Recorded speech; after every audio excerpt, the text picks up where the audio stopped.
History of wooden sandals, Kelompen, Terompah sandals.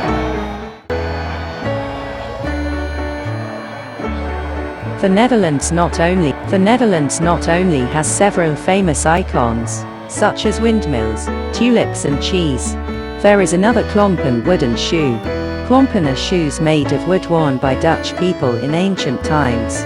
Created since 1230, the Dutch liked klompen because they were considered strong, practical, protected their feet from dirt, and were relatively cheap. It's not just farmers and gardeners who use it, it's also used by all groups. The process of making klompen uses a piece of poplar wood which is then carved using a wood-cutting knife to shape the outside. When it's finished, then make a hole by prying out the middle to make the inside of the shoe. Clogs are a type of footwear made in part or completely from wood. Used in many parts of the world, their forms can vary by culture, but often remained unchanged for centuries within a culture. Traditional clogs remain in use as protective footwear in agriculture and in some factories and mines. Although they are sometimes negatively associated with cheap and folkloric footwear of farmers and the working class, some types are considered fashion wear today, such as Swedish dresskor or Japanese getter. Clogs are also used in several different styles of dance, where an important feature is the sound they produce against the floor. Clog dancing is one of the fundamental roots of tap dancing, but with tap shoes the taps are free to click against each other and produce a different sound from clogs. In the Netherlands itself, klompen are still made today. About 3 million klompen produced annually, mostly to be sold as souvenirs. Tourists can not only buy klompen as souvenirs but can also visit the klompen manufacturing factory. It is not difficult to find klompen or Dutch wooden shoes in the land of windmills. Souvenir stalls will sell klompen in various sizes and shapes, from keychains, home decorations to the size of adult shoes. Clogs are also used in several different styles of dance, where an important feature is the sound they produce against the floor. Clog dancing is one of the fundamental roots of tap dancing, but with tap shoes the taps are free to click against each other and produce a different sound from clogs. In the Netherlands itself, klompen are still made today. About 3 million klompen produced annually, mostly to be sold as souvenirs. Tourists can not only buy klompen as souvenirs but can also visit the klompen manufacturing factory. It is not difficult to find klompen or Dutch wooden shoes in the land of windmills. Souvenir stalls will sell klompen in various sizes and shapes, from keychains, home decorations to the size of adult shoes. Kiosks selling klompen can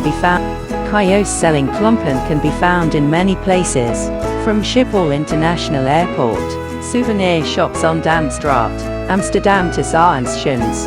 As time passed, many people began to switch to lighter rubber shoes.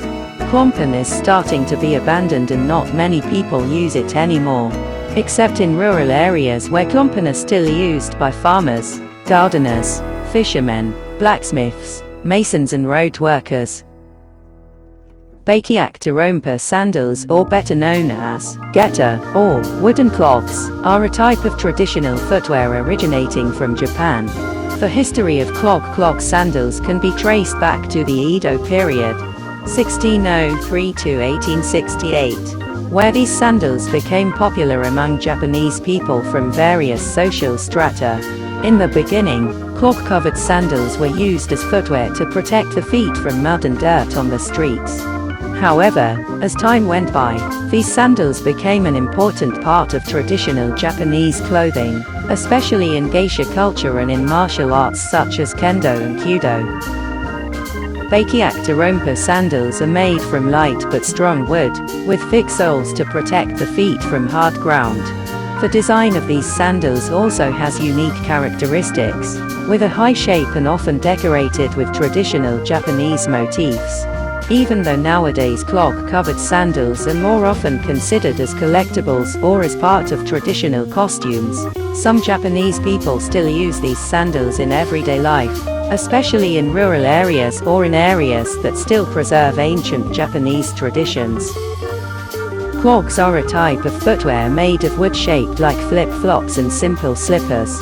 Bakiak have been part of culture in Indonesia for hundreds of years, used as an alternative footwear. However, clogs are not just footwear.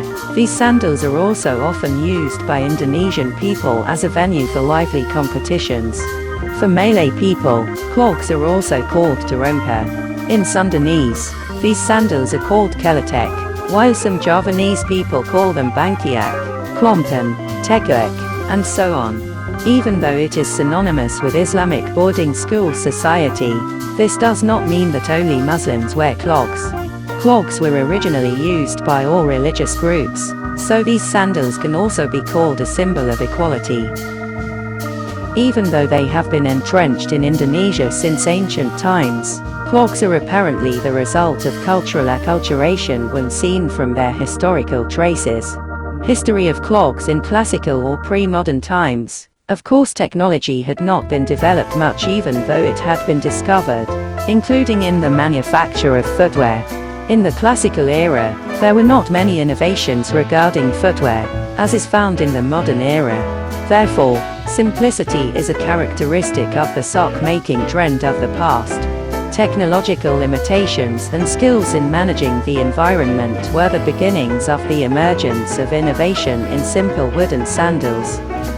However, the innovation regarding clog sandals, according to some records, has been used since the Han Dynasty. Han Dynasty people have been using clogs since 2 centuries BC, especially for female nobles.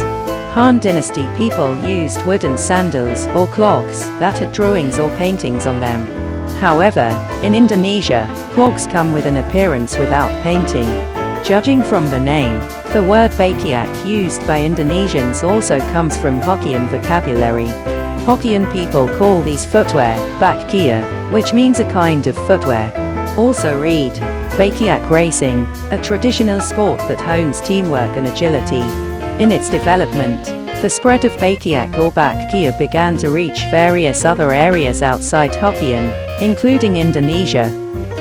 It is not yet known exactly when clogs entered Indonesia, but it is possible that these sandals became known to the people of the archipelago in the 8th century AD. The spread of clogs in the archipelago is thought to be related to the mobilization activities of the Chinese people. This is reinforced by the status or condition of Indonesia, which is an archipelagic country, so it is easy to reach by sea. Apart from that, trade activities that take place in Indonesia are indeed a route for foreign culture to enter. Not only in Indonesia, clogs have also spread to other countries, such as the Philippines, where the people call them Bakiak. Clogs, both in terms of shape and name, have also spread to neighboring areas of China, such as Japan and the Korean peninsula. Another interesting thing about clogs is the discovery of a statue in Blitar, East Java, which is seen wearing footwear resembling clogs. This statue indicates that clog culture has been embedded in the socio-cultural life of the Indonesian people in the past. May you try this thing.